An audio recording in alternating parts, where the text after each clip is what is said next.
So I'm gonna do this one now. It's a Tuesday, and yeah, this is week 5, I guess, in a way.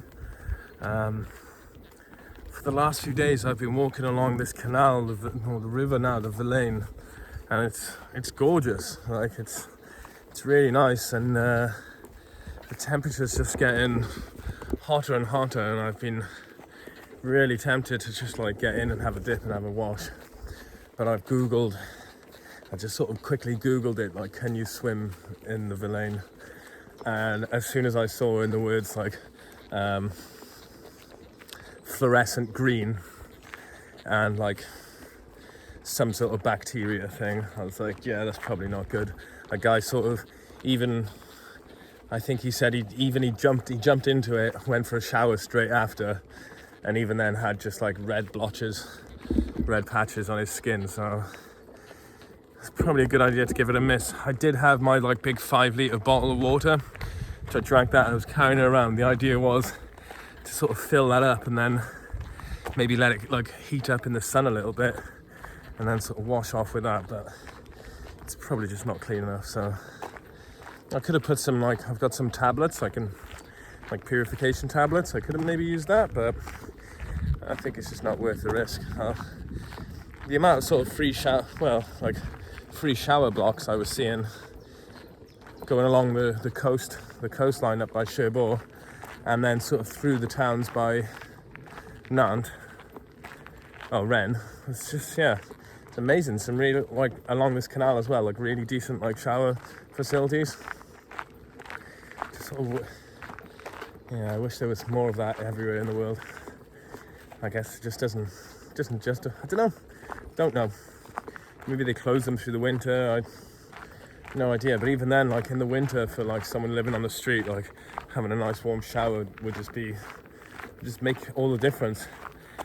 Just find it's like, yeah, I've been thinking a lot about people just like being homeless and just the state of like poverty in Britain at the moment, and how so many people are living on the street.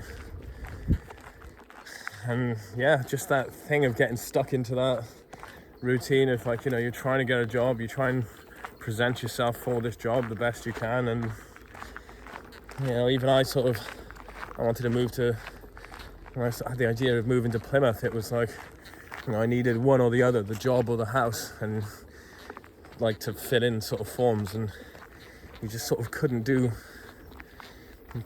you needed both at the same time in a way. I don't know. Anyway, yeah, I spent a few days in Rennes, which is really nice. It's been quite warm. It's gonna get warmer. I'm kind of like not looking forward to that. I'm still doing my same technique of just getting up early in the morning, pushing on a few miles.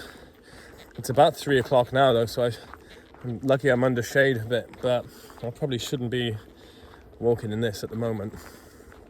I've just bought some water from a shop and some like orange juice drink, so I should be okay. But yeah, this is like my last section now on this canal. I've been pretty much just walking along this for 3 days. It's been tough.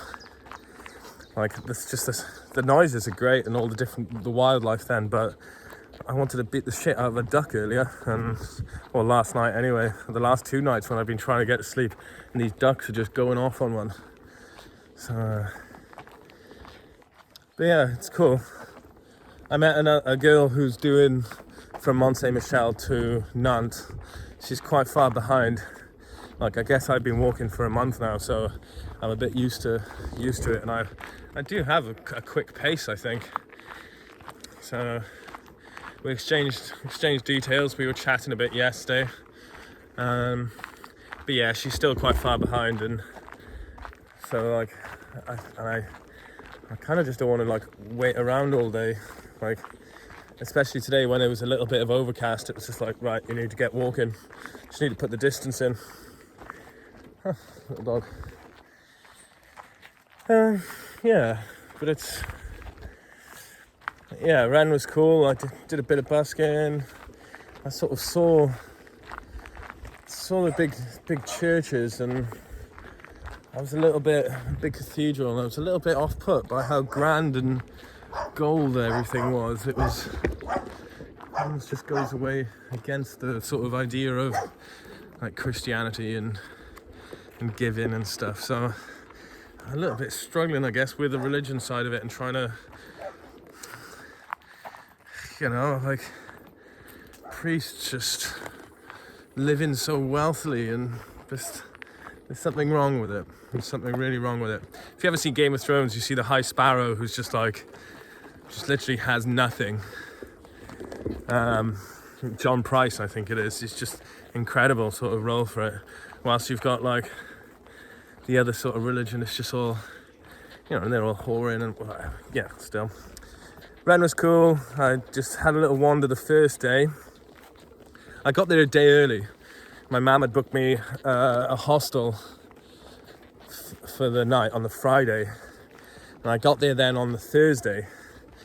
And so I did a little bit of busking in the town centre, which was sort of all right.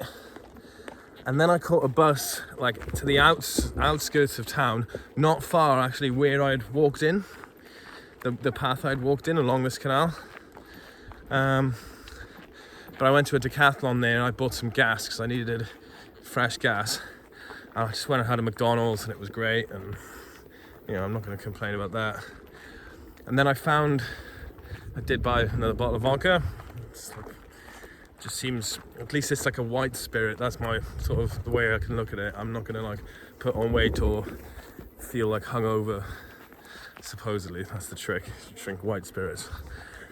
But I found a little place, sort of just in a car park, and I used my tarp just doing a one tree setup, which is really cool. You just tie one corner to the tree and then peg down the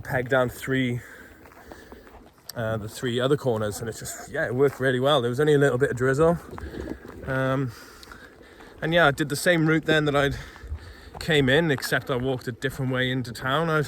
I spent a good day or two wandering around the city, which was cool, and just like finding all these little nicks and knacks. And I did a bit more busking then the second day.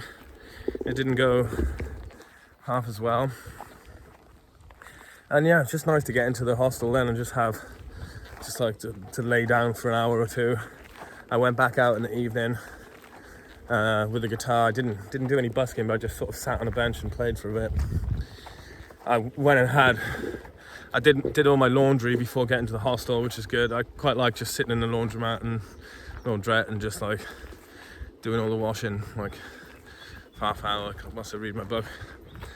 I had I walked past this one fast food. I was heading from McDonald's for the second day in a row, and I walked past this one like fast food joint, and I just see this guy like biting into this burger, and he like closed his eyes as he did it. So I thought, well, there must be something special about that. And I went in there and it was massive portions, just good value for money. So I was happy with that. And then pretty much I went to the hostel. After that, then I had a little wander and I found where the path continues out of the city. I'd been looking at directions and itinerary and that online, but I just wanted to sort of make sure I knew where I was going. And so the next day when I left the hostel, I had a good shower and just got onto the path, and it's pretty much just taken me on this canal route for 3 days, which it's all right because it's just easy just to follow, but the flatness of it all could be a bit hard on the feet. But I'm just trying to take it slowly, rest a lot. The second day I must have done like 15 kilometers or something in the morning, and I think it was about 1 o'clock. I just sat up under this tree in this like lovely little place with this sort of river on both sides. It was like an island. There's a few other people around. Sat up there, put my mat out, and I stayed there pretty much all day until about 7 o'clock, where I just did must have done maybe another 10k or something in the evening. Sat under a bridge, played guitar for a while. It was cool. Right, let's keep this at 10 minutes, okay? Thanks for the update. I'm not far from Nantes. It's cool. I'll see you next week. Bye. And 10.